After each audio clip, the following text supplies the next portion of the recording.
ಯಡಿಯೂರಪ್ಪನವರು ಇರುವಾಗ ₹3 ಕೊಡ್ತಾ ಇದ್ರು. 1 ಲೀಟರ್ ಹಾಲಿಗೆ ₹3 ಕೊಡ್ತಾ ಇದ್ರು. ನಾವು ಅದನ್ನ ₹5 ಮಾಡಿದವ್ರು ಯಾರು? ಅದು ಶುರು ಮಾಡಿದ್ರಪ್ಪ. ₹5 ಮಾಡಿದವ್ರು ಯಾರು? ₹5 ಮಾಡಿದವ್ರು ಯಾರ್ರಿ? ಆಮೇಲೆ ನಾವು ಬಂದ್ಮೇಲೆ ಅಧಿಕಾರಕ್ಕೆ ಈ ಸಾರಿ ಬಂದ್ಮೇಲೆ ಒಂದ್ಸಾರಿ ₹3 ಹೆಚ್ಚು ಮಾಡೋದು, ಅದು ಪೂರ ರೈತರಿಗೆ ಕೊಡೋಕೆ ಅಂತ ಮಾಡಿದೆ. ಇನ್ನೊಂದ್ಸಾರಿ ₹4 ಹೆಚ್ಚು ಮಾಡೋದು, ಅದನ್ನು ಪೂರ ರೈತರಿಗೆ ಕೊಡಬೇಕು ಅಂತ ಮಾಡಿದೆ. ಮಿಲ್ಕ್ ಯೂನಿಯನ್ ಅವ್ರು ಇಟ್ಕೊಳಕ್ ಕೂಡುದು. ಆಮೇಲೆ ಏನ ಯಾರು ಹೇಳಿದ್ದು?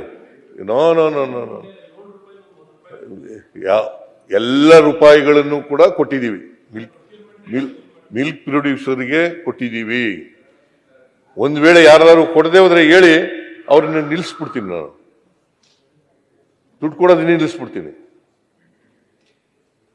ಇಂಥ ಯೂನಿಯನ್ನಲ್ಲಿ, ಇಂಥ ಸೊಸೈಟಿನಲ್ಲಿ ರೈತರಿಗೆ ಕೊಡ್ತಾ ಇಲ್ಲ ಅಂತ ಹೇಳಿ. ಇಂಥ ಮಿಲ್ಕ್ ಯೂನಿಯನ್ನಲ್ಲಿ, ಇಂಥ ಸೊಸೈಟಿನಲ್ಲಿ, ಇಂಥ ತಾಲೂಕಿನಲ್ಲಿ ರೈತರಿಗೆ ಕೊಡ್ತಾ ಇಲ್ಲ.